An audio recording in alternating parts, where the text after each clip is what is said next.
آپ نے کتنے آپریشن کیے کے پی میں، بلوچستان میں، پاٹھا میں، وزیرستان میں؟ یہ دہشت گردی ختم ہونے کا نام کیوں نہیں لے رہا ہے؟ پھر اعتراف کرے کہ ہم ناکام ہو چکے ہیں۔ آپ نے کہا کہ دہشت گردی ختم ہو گئی۔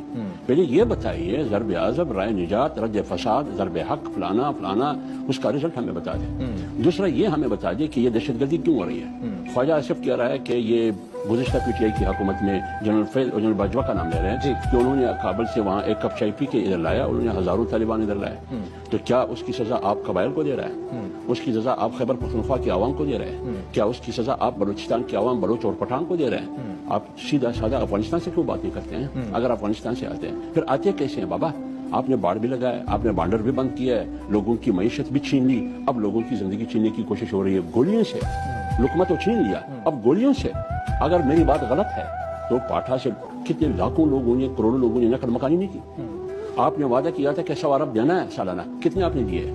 کتنے ڈیولپمنٹ آپ نے کیے؟ کتنے تعلیمی ادارے آپ نے دیے؟ آج تو وہ سمجھ رہے کہ بابا ہم بھیڑ بکری ہیں، ہم جانور ہیں ان کی حیثیت۔ تو